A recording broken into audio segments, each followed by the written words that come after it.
This series on toughness, and we've been talking about the life of Elijah and how tough he is. And we've come to this point where now we're talking about how to help someone stay tough when they've had enough. And we're going to find out from Elijah's life, there was a point in his life where he came to a point where he had enough. Now, about a month ago, I did a video clip on Inky Johnson, who was the college football player for the University of Tennessee, who was on the verge of an NFL contract. All he had to do was make it through that season. He's going to go first round NFL, be a multimillionaire instantly, and he'd take off, and he felt like he'd be taking care of his family, take care of his mom, and all these great things were going to happen. Only that season, he gets an injury that takes away full feeling and movement of his right arm. And it could have killed him. Ruptured arteries that could have killed him. And so he goes through this real down time. I mean, he probably went through some depression, discouragement, probably felt like he'd had enough. Only through that process, he was able to see a new perspective where NFL wasn't life, where there was other things going on in life besides just an NFL contract and being a multimillionaire. He saw people around him get saved and come to Jesus through that. He saw his own father come to Christ through that. And he was saved and realized his life was preserved to where he still had a life to live. And that's really the message today, is that, as you know, life goes on. He has this big downer. He loses an NFL contract. He loses feeling in the right part of his arm. But he has some uppers that his dad gets saved. He's able to see how God is using this, changing his perspective, seeing friends and family get saved. And so he's like, wow, God is using that. But you know, after that, you wonder what happened to Inky Johnson. What happened? Because you know, life goes on. Life keeps on coming at you. There's more life to be lived. And so with Elijah, he goes through the wilderness. And then he's got a time where he's at the top of Mount Carmel having the extreme victory that he has over the opposition prophets of Baal, and he's representing God, and he has this great victory, this very mountaintop experience. But then there's going to be a time where he's going to go back down again because life goes on. You've heard the story of the little kid that goes to school, and his teacher reads him the story of Cinderella. And he's just all excited to get home and share with his mom about the story of Cinderella. And he gets to his home and he starts sharing with his mom all the things that happened in the story of Cinderella. And he gets to about the end. He says, and then do you know how it all ended up? And his mom goes, well, they lived happily ever after, right? And he says, no, Mom, they got married. Well, because we know that marriage takes work. It's one day at a time. Life goes on. There's ups and downs. There's tough times. There's high times. There's peaks. But there's also valleys. And that's really what we're going to look at today. I'm going to start by showing what's ongoing, a video clip of the ongoing with Inky Johnson. Sometimes we think, well, his life was after a football player. Now his dad got saved, all these great things. What happens next? Well, there's always a next assignment. So we're just going to look at this video clip of what's going on next. Now I'm in Atlanta with my daughter, my wife, and we're living with my wife's grandmother in a small little one-bedroom home, and my daughter is sleeping in a wagon that somebody bought her for her birthday because me and my wife couldn't afford a bed, and my wife is pregnant with our son. And I don't have a job. And I always tell a story about when my faith was fortified and my life went to another level, was the only thing I had at that moment was a prayer and a book. And the prayer that I prayed was, Lord, I don't know what you want me to do. Exact prayer, I don't know what you want me to do. But people keep coming to me telling me, speak. Inky, you need to speak. And I'm like, I'm not speaking. Like, I don't want to do that. People coming, Inky, you need to speak. I'm like, no, man. I want to just work up here, create a couple of curriculums, leadership stuff for kids. I'll do that. Somebody come, Inky, you need to speak. No, man. And God brought me to the point where I had nothing, and I was on my knees, and I said, Lord, listen, I don't know if this is what you want me to do, but I submit, and let's rock. And the next morning I woke up, I had my book I had written, and me and my boy Jeff, and I wrote it, and I got up, and I looked at my wife. I said, I'm going to take this book to Oprah. My wife looks at me and said, oh, cool. Do you know Oprah? I'm like, nope. Hey, you know anybody that work with Oprah? I'm like, nope. You know anybody at Harpo Studio? I'm like, nope. She said, you sure? I said, yes, ma'am. She said, go for it. I took off to go to Chicago in my truck, same truck I drive now. I got my little 2X suit on. You can see I'm nowhere near the 2X, right? I'm driving. I got about $200 to my name. I'm praying, like, Lord, don't let me get a flat. Don't let nothing happen, because I'm done. And so I get up Chattanooga. I call my buddy Jeff. Jeff is in Knox. He's an attorney. Jeff picks up. I said, Jeff, you ain't going to believe it. I'm going to Chicago to meet Oprah. Jeff said, oh, Inky, you know Oprah? I'm like, nope. Jeff immediately says, Inky, I know you're a highly ambitious person. I need you to hang up, think this through, and call me when you get to Knoxville, because the chances of that happening are a long shot, and I don't want you to be disappointed. I get to Knoxville. I call Jeff. Jeff picks up. He said, you still going? I said, yep. He said, stop by and pick me up, man. I just don't want you to be too down when it doesn't happen. I pick him up. We get to Chicago that night. Jeff gets to the hotel. Said, Inky, you want me to get you a room? I said, no, I just sleep on a little cot, man. Get up the next morning. Jeff says he's going to work out. I said, I'm going to go to the front desk, get some information, try to get to the studio. I'm looking at Jeff. He's looking at me. I'm getting the information. I go to take off, and Jeff says, Ink, wait. I said, man, let me go change. I'm going to go with you. I just don't want you to be too let down. I said, all right, cool. He said, we'll take a cab. We take a cab over. We get to the block, and it's massive. People everywhere. They're going, coming in and out. So we get out. Jeff says, I'm going to go to this coffee shop. He said, Ink, I'm sure this won't be long, right? And so I got my book. I got my suit. It's hot. Every door that opened, I ran in it. I'm, hey, man, Inky Johnson, drove from Atlanta. They're like, get out of here. I'm like, man, Oprah people rude, man. I thought you was nice. You give away cars, like you're rude. So after getting kicked out like 4 doors, I go to the back of the building. I sit down, I put my back on the building, look up to the sky, and I'm like, God, man, thought it was you. I'm like, man, my wife gonna chew me out, man. And I get up and I walk around the side of the building. Homeless gentleman sitting there. I sit beside him. He said, how you doing? I said, man, I've seen better days. I said, how are you? He said, I'm great. I get up. I look down the sidewalk, and at this moment, there was nobody but Oprah and a security guard. Talking about nobody else. She's walking toward me. I'm walking toward her. I get a couple of feet away. I stop. She grabbed my suit. She said, hey, that's a nice suit. I said, thank you.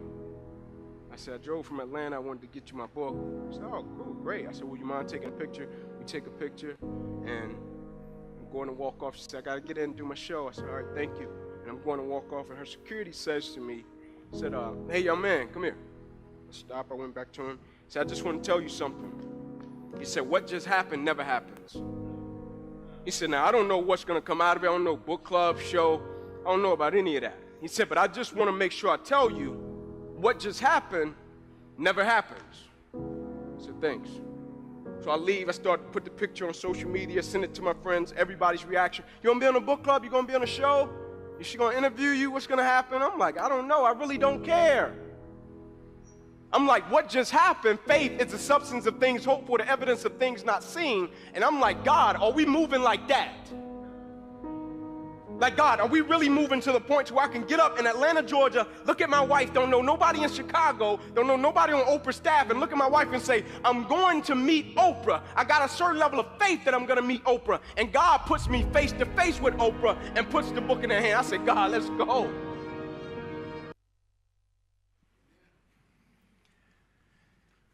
So Elijah's just come off this huge victory at Mount Carmel.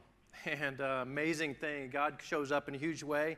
But that's been after going through a wilderness. That's been after living in some humble means of just have enough just bread and oil just for that day. And it culminates, it climaxes, he thinks, in his life with, man, look at this this momentous thing. I've had this huge victory. And I think sometimes people, they have victory early in their college years or something, and there's fading glory that they look to all their life. Then there's Moses and Abraham. They had victories and some momentous things in their senior years. But I think there's always a point in a person's life where they kind of reflect and wonder, does God have something left for them to do? Does God have something significant for them to do? And so Elijah, coming off this huge experience, he has to be wondering, what now? And so we look at Elijah's life in 1 Kings 19, 1-8 that we're covering today. And it says, now Ahab told Jezebel everything Elijah had done, how he'd killed all the prophets with the sword. So Jezebel sent a messenger to Elijah to say, may the gods deal with me, be it ever so severely, if by this time tomorrow I do not make your life like one of them. She's threatening him. And last time I spoke, I shared how interesting it is that on the average day, I think Elijah would have just blew her off, just laughed in her face. Just said, hey, remember Jezebel? Remember, I'm the guy that calls down fire out of heaven. And so I'm just about ready to throw my little barbecue outfit at you and see what happens to you. Or it's kind of the thing in elementary school that said sometimes, or at least it was my generation, where someone would say something mean to me and things, and I'm in elementary school, and I say, you know what? I'm rubber and you're glue, and everything you say bounces off me and lands on you. Couldn't Elijah get to that point where, hey, I'm not taking you even seriously? Maybe you haven't heard, Elijah's recent past, he gave a message that the rain would stop, and the rain stopped. And he survived in the wilderness. God took him and provided for him through ravens, bringing him food twice a day. And then he witnessed this miraculous provision of God in a widow's home by not letting the flour and oil run out. And then he prayed for and witnessed the resurrection of this widow's son when he had died from a sickness. And then he met for a showdown in the desert at Mount Carmel, where fire came down out of the sky, and the false prophets of Baal who led Israel astray were destroyed, and the rain was restored that day. Which is all this momentous, huge things happen. And you would think Elijah's like, wow, God and I are like this. God and I are like this. He's the tall one. I'm the short one. We are tight, and I've got real power here. And you would think, but Jezebel threatens his life, and Elijah, of course, says, come on, lady, put the gloves on. That's not what he does at all. He actually runs for his life. You think, he runs for his life. Alan, what is that? That doesn't fit. And we remember here the beautiful part of Elijah, that his humanity, that he's just like us on our weaker days. And you think right now in the room, I know or all around the room, we could think of dicey situations that we survived or got through, or scarce provision or almost no provision at all. And we look back and like, how did I get through that? God got me through. And then at the same time we're thinking of that, I could ask people around the room, what are you most anxious about right now? What are the things weighing on your mind that's keeping you from sleeping at night? What are the things where you're worried about or have anxiety? And you can say, man, where is your faith? We could say, Elijah, where was your faith? How'd you let this get to you? But at the same time, we can look at ourselves and think, where is your faith? God got you through that. God got you through this. Where's your faith? And it says Elijah was afraid. In verse 3, Elijah was afraid, and he ran for his life. He didn't jog, he ran. And when he came to Beersheba in Judah, he left his servant there, and while he himself went a day's journey into the wilderness. And he came to a broom bush. He sat down under it, and he prayed that he might die. I have had enough, Lord, he said. Take my life. I am no better than my ancestors. So he runs for his life. Ahab and Jezebel up in the northern kingdom. Beersheba is down in the southern kingdom as far as you can get in Israel, away from the northern kingdom. He runs for his life down there, not at a jog, but thinking that the henchmen of Jezebel are going to be on his heels, maybe already on the way to where he's at, and he's got to get out of Dodge, and he gets out of there, and he comes to a place called Beersheba, the southern part of Judah, and he releases his servant, and you think, why in the world is he releasing his servant? That's his friend that he's got. That's his person that's been with them and writes for him and talks with them, and I think, well, because there's no need for an assistant when you're quitting. So he comes to Beersheba and says, hey, you stay here, because he knows he's quitting. He's not planning on coming back. You ever been tempted to quit in life? And one of your reasons, or one of the things you do when you quit, is you start shedding some of the favorite relationships, favorite things in your life, and get rid of those things. And so some of you don't want anybody to bear witness to you coming to a point where, hey, you're the almighty prophet, you're the Christian in someone's life, but you're coming to a place where you're asking God to just let you die. That could be real embarrassing, I think, for a mighty prophet. And so maybe he's shedding his servant there, like, hey, you stay here. So I'm going to go through some embarrassing things that I don't even want people to know and really see the real me or what's happening inside of me. I think that's why church attendance is the first thing that goes when people start like, hey, man, I feel like I'm giving up. I feel like I'm not good enough to be in church. I feel like there's things in my life that I've let God down, and the first thing to go is church attendance. They start dropping off like flies. Like, God doesn't want any part of me and things. And so here is Elijah. He's actually praying, I have had enough. Like, what do you mean he's had enough? You come on all these victories and things, but the ups and downs of life still has some wear and tear. He says, I'm no better than my ancestors who also caused themselves to be brought out and kept in the wilderness to die. He's thinking back to the actual people that came out of the bondage of Egypt, and God let them stay out in the wilderness for 40 years to eventually die until a new generation of hope came into the promised land. Well, now here we are. These next 4 verses we're going to spend more time and thought in because I think it's the angel of the Lord that God has show up in Elijah's life that can really help us know how to be a real help with those needing to stay tough when they've had enough. And so verse 5 says, then he lay down under the bush and fell asleep. A lot of times depressed people, really discouraged people, you'll notice the thing about their life is they sleep a lot. You know, their body's just trying to recover. Maybe some, they're just trying to make the time go by. So they find time, I'm just going to go to sleep. And all at once, though, it says an angel touched him and said, get up and eat. And he looked around, and there by his head was some bread baked over hot coals and a jar of water. He ate and drank and then lay down again. The angel of the Lord came back a second time and touched him and said, get up and eat, for the journey is too much for you.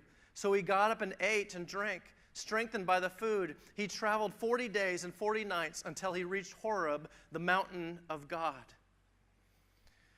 So I know these are going to be some very earthly things. Some of you are like, Pastor, man, you're losing it some here because these are not a lot spiritual things. These are just earthly things that everybody knows they need and stuff. But it's in the Bible. This is true. I think this is really some things we can learn about God and learn about how our basic needs are really important and have spiritual implications. Okay, because there's 3 things we're going to learn from the Lord's angel about helping someone who's had enough. And the first one is the importance of touch.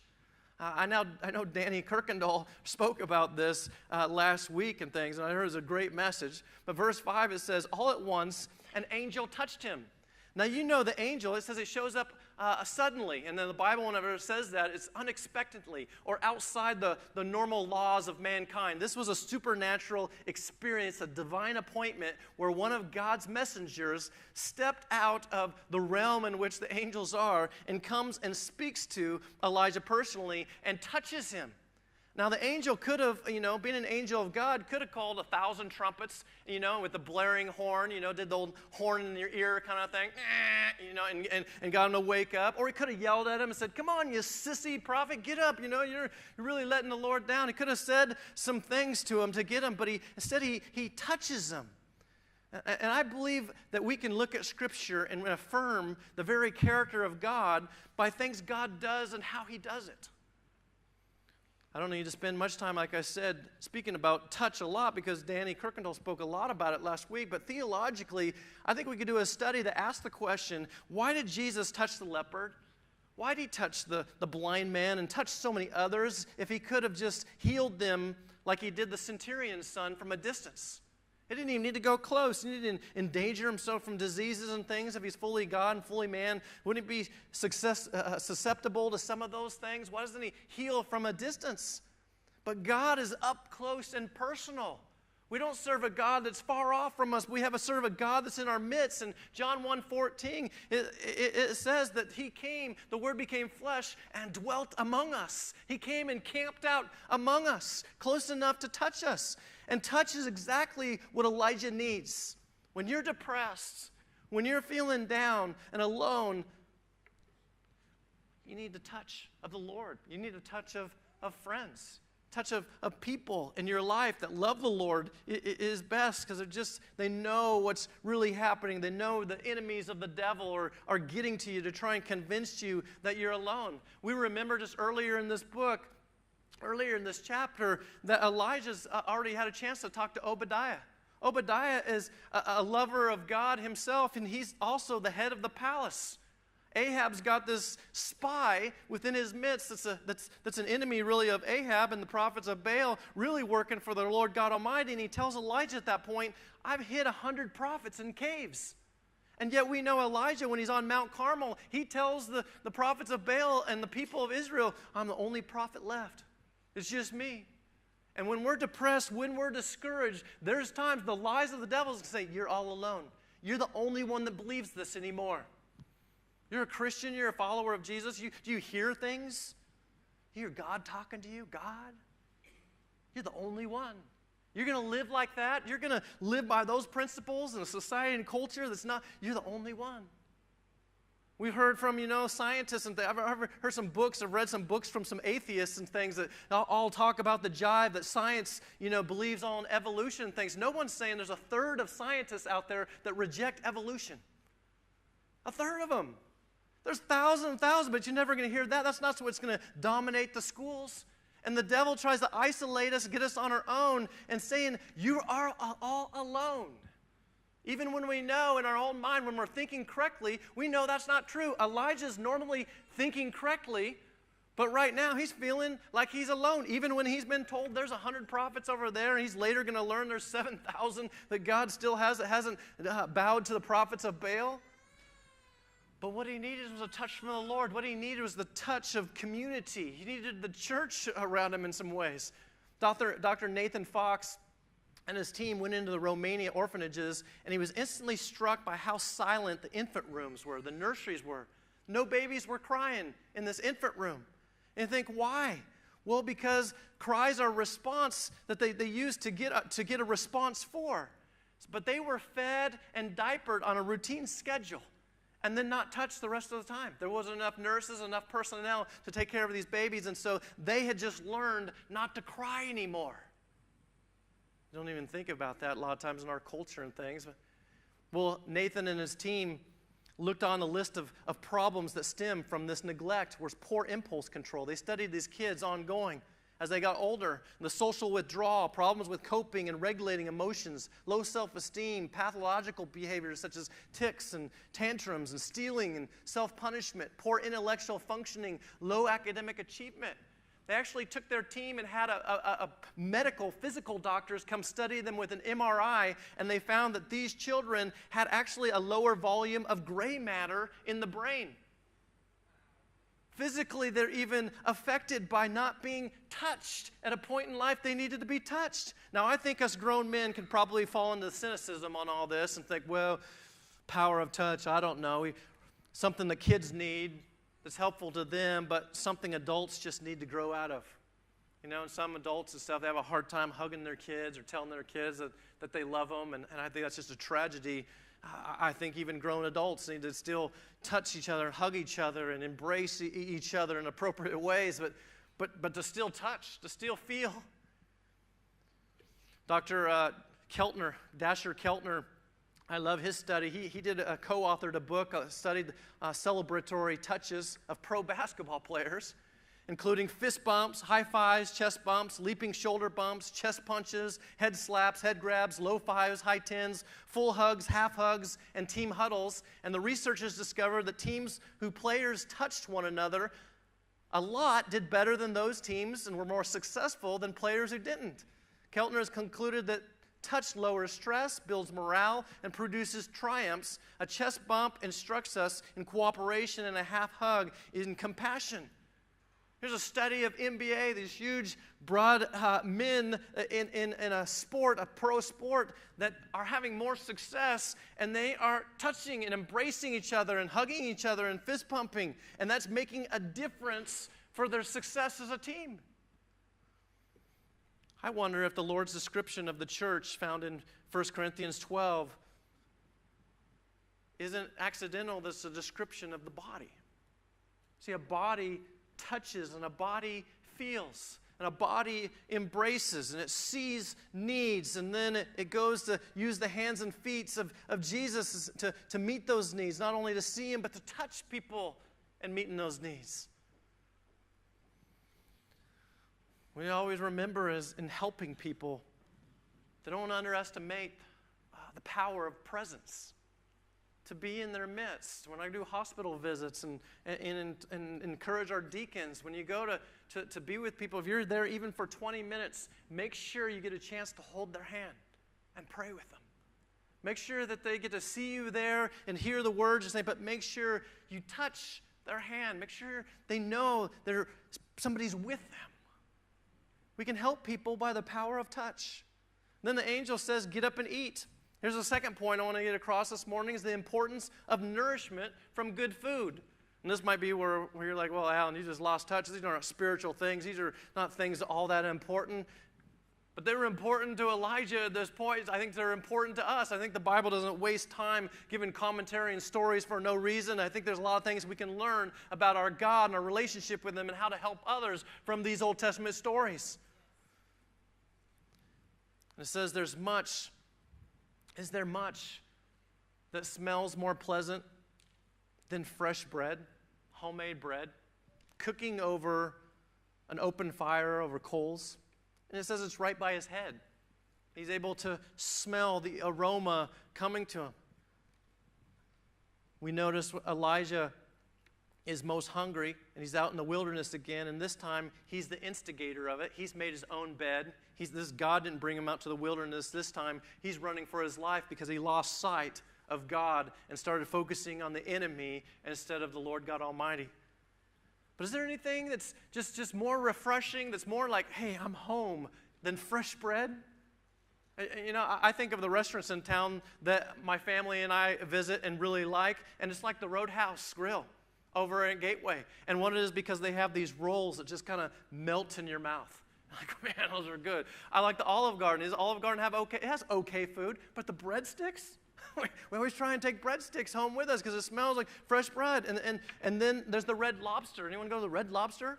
Sure, you can put up with the fish and stuff they sell there and things, but the cheesy muffins things, seasoned, I think you can get them now.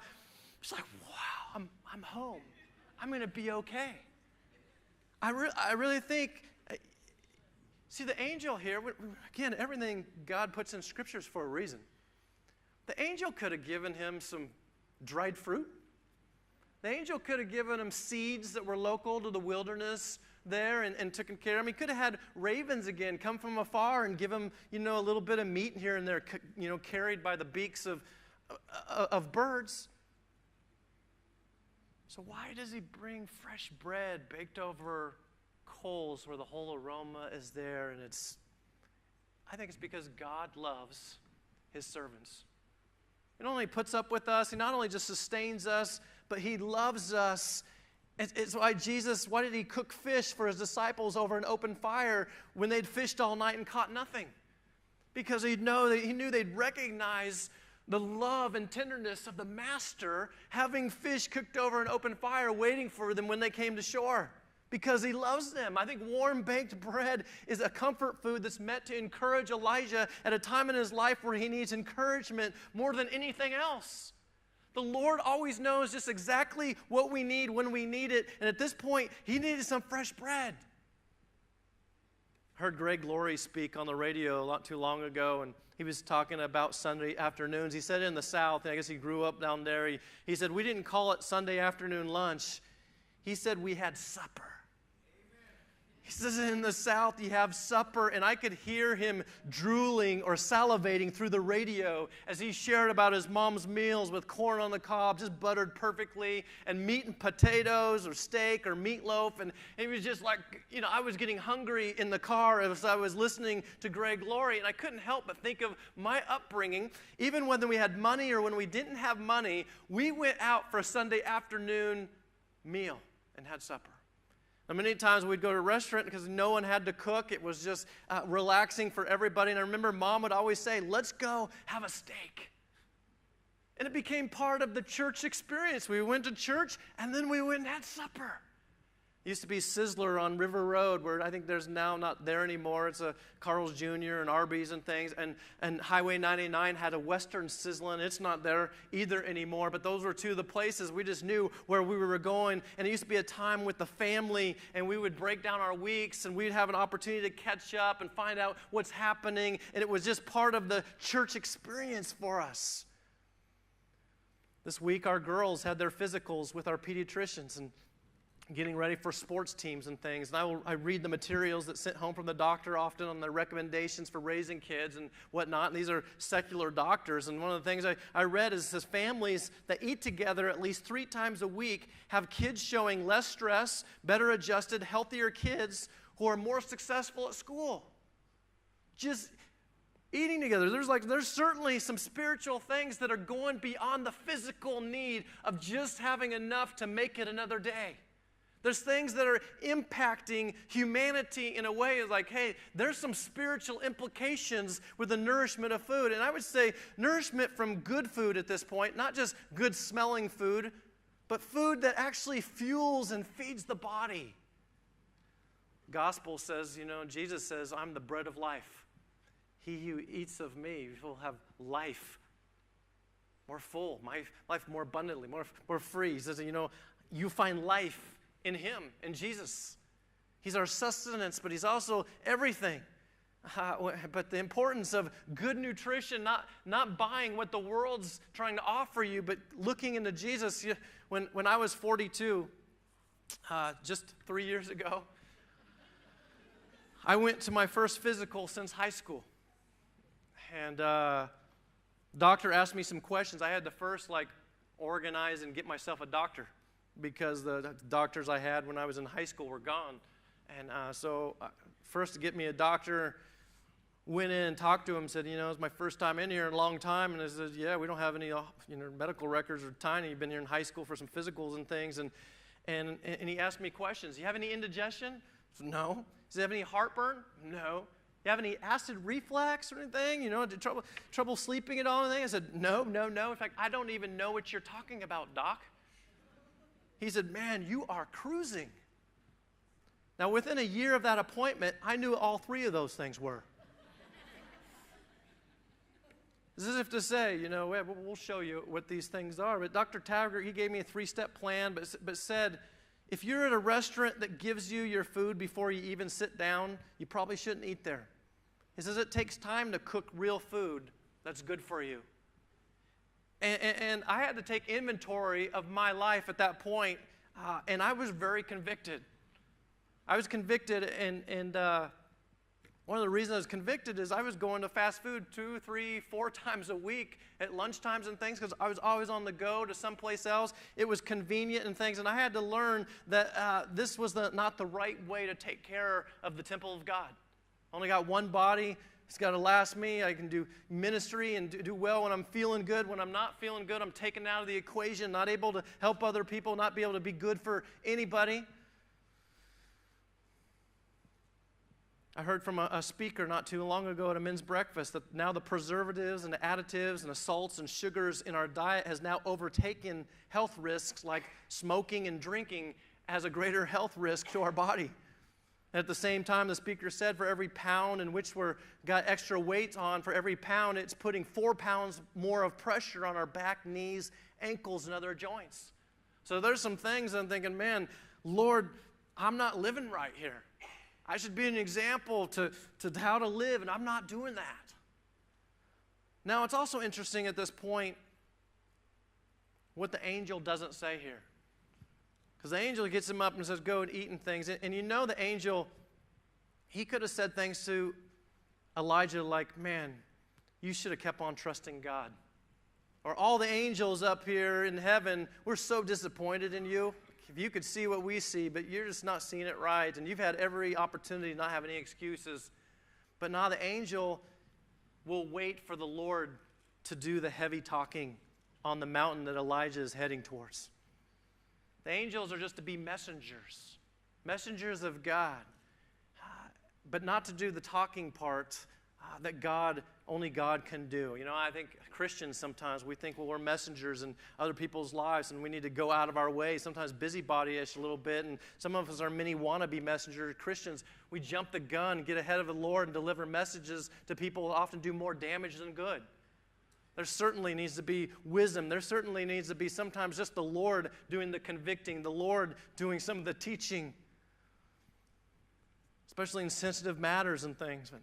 But I would say over the last 2 years, after the Lord convicted me, my diet has dramatically changed. Not gotten perfect, but much more real food, much more things that grow out of the ground or that are from an animal or something God's created, not something fabricated by man to put stuff together and put this together and this chemical together to come up with something that we eat. I think we play down some of the physical costs sometimes that lead to spiritual ramifications, and we miss out on the encouragement and blessing that God can give us through practical things like nutritious food. We can be encouraged in that and be balanced and give help to people. Just asking, well, what are you eating? What are you putting in your body? Because that's important to the Lord also. It is. It's a temple of God to be taken care of. Well, then the word says, then he lay down again. And so I think the angel teaches us the importance of rest. It allowed Elijah to lay down again. He'd just been sleeping. He got up, ate for a while. He said, man, you need to get down and rest some more. And I think physical rest is often necessary in the process of soul rest. Often I've found that sick people or discouraged or depressed person does a lot better when they begin to sleep well. It's amazing how many times I'm hearing of people that aren't sleeping very good. And a lot on our mind, a lot of worry, a lot of anxiety, a lot of other things going, and we're not sleeping good. And it's no shock that sleep can have a great deal of impact on the state of our attitudes. I remember at my own house, when any of us in the family, us kids, would have an attitude that was kind of sour or, or just cantankerous or something, my dad would come to us and say, it sounds to me like you need a nap. He'd say that to adults as well as kids. So sometimes I picked that because I think he was 90% of the time this prescription was totally correct. I think sometimes the most spiritual thing we can do is to take a nap. It's a spiritual thing to do. I remember when Kelly was pregnant with our youngest, Megan, and she had insomnia the last few weeks of her pregnancy, solid. And I don't know if many of you got that opportunity to go a few weeks without sleeping, hardly at all. But my little beautiful Kelly, that's so jolly all the time and so encouraging and loving and just is amazing, started to become like a different person in some ways, had a different experience. And even her parents were really like, is Kelly all right? And then I would have to tell them, like, well, she's all right, other than she doesn't sleep. And so what do you think that does? Well, it does a heck of a lot. And maybe you haven't had that experience until you've had that experience, but I'm glad I never was pregnant or had to go that way. Ironically, she got more sleep after the baby came, and all kinds of things going on. But I say sometimes, like with pregnancy, you can't do anything about sleep, but many times we seem to play down or act as if we are infinite beings instead of knowing we are finite in need of sleep and rest. It really is an important thing. And I used to, talk to high school kids, and they're, I'm so tired, so tired. It's like, well, you got a lot of homework? No. Or you got a job? You're working late? No. It's probably because I'm playing video games till 2 a.m. in the morning. I was like, well, yeah, and I'm trying to think, like, do they know what this is really, their bones are being formed, their mind is being formed, there's all kinds of things, and they're just staying up.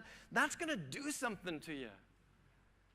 This last summer, the later summer, fall, that I began having some physical problems of dizziness a few years back and stomach issues, I looked back and I had numerous out-of-town commitments that ran right into each other. I had a team I was coaching, preteen girls, taking them out of town for a tournament, big tournament that we went to and things. And then right from that, got right back and immediately went on a men's backpacking trip for the church. And I got sick on that trip, and I needed to leave that trip, get home, and get on an airplane the next morning and head to Tennessee. And I was there for a week just eating bananas in the morning is the only thing I could keep down. And then got back and had a week in between that and the next men's retreat that was away. And in looking back, I'm thinking, man, I'm not in my 20s anymore. And even in my 20s, some of these schedules might have been hard to keep up with. And I would think, yeah, but it's such fun. This is ministry stuff. This is my bread and butter. This is what revs my engines. But I begin to learn that it doesn't matter whether it revs your engines or whether it's just fun or it's energizing. The body just simply has some limitations. And we just need to recognize that and live that way and just know we are not God. We are not infinite. We need people in our lives to say, look, you're out of control. This is all fun, but you're gone all the time and not taking proper time for even some emotional and soul rest, not even just physical rest, but even your physical body sometimes is not going to be able to keep up with that. Now, the other side of the coin, the other direction here is also wrong, is that some people hearing this could take it this way, and that's that I do need rest. Yeah, in fact, I would like a life of rest. In fact, I picture you, Alan, as you're preaching about this, me whittling my life away somewhere on a beach. And to those, I'm thinking, this is important to note that God's plan for our life doesn't involve escapism. That is not why he gives us rest. That's why the angel gave Elijah rest. Rest is not for flight. but preparation for God's next assignment. Elijah is about ready to be gathered up and walking for 40 days and 40 nights to get his next marching orders from God Almighty, who's going to tell him what to do, and he's going to have some victories that are again coming in his life. That's a life ahead of him. God is not done with him yet. I can't remember the name of the man who responds to a commentary person who said, college football has done so much for the health and vibrancy and life of our people. And this man responded, are you kidding me? College football is all about 22 people on a field in desperate need of rest and 50,000 people watching in desperate need of exercise.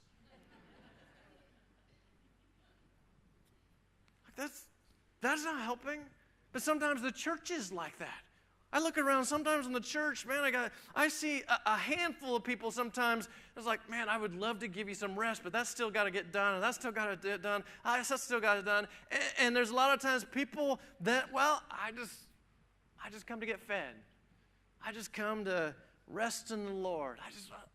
And it doesn't surprise us because our culture has defined the American dream that pursues a life of comfort, ease, and luxury. That's the pursuit. That's the American dream. I want my part of the American dream so I can sit back and finally relax and rest and feel like I've made it. And I think it's not so surprising with that kind of goals or desires that we have lots of people that just want to rest all the time. And we have a lot of people that are just totally exhausted and in need of a touch of the Lord. What we need really is the balanced life. People that work hard but know when to rest is needed before it's too late. We need to take care of what's needed in our public life and work hard, but also work the necessary for our first ministry at home. I can't tell you how many people have been taken out of a good ministry that they had of touching people's lives because they had to run back and help out in their home because they hadn't taken care of their home. And even pastors are notorious for this. One pastor after another taken out of the ministry because, man, it's the work it's a calling on my life. It's God's work for my life. I need to do this. I need to take care of every need. I need to be there for everybody. And then the one people that get leftovers and neglected is the home. And they begin to resent the church. They begin to resent even God. And they're like, man, you're not there for us. And so we need people that are wise, that have the wisdom of the Lord, that are balanced, that work hard when they're in their public life, but also show the world, and by helping them also pour into their first ministry. The first of God's priorities for their life is ministering to their spouse, their husband, their wife, their kids, and then moving out from there so that they can have a ministry. Christians in our society could live the balanced life and give so much help and nurturing to people. The invitation is all about, for the Christians that are here, I already know the Lord, I already love the Lord, I know the bread of life is in Christ, I know what I need to do and know how I need to be, but sometimes get away from it, sometimes get away from our core, and we need to take care of our core first, or we'll be like Elijah. We'll just come to a point where we're saying, okay, Lord, just take me, because I've had enough. There's some people here this morning that I know you're feeling like you've had enough. And you need a touch from the Lord. You need a touch from the body of Christ. The body of Christ needs to be there for you, to encourage you and love you. But we Christians also need to make sure that in trying to save the world, that we don't lose our own family. If you're not a Christian here today, you don't have a relationship with Christ, my hope is that you'd open your heart to Jesus and say, Lord, I need you in my life. Come in. The invitation is going to be here for you. I'm going to be in the back to pray with you if anyone comes back and just says, hey, man, maybe you're a Christian a long time and say, I'm sinning and now I'm not taking care of my own soul. And maybe you're here today and you're saying, I just need Jesus in my life, and we'd love to share with you too.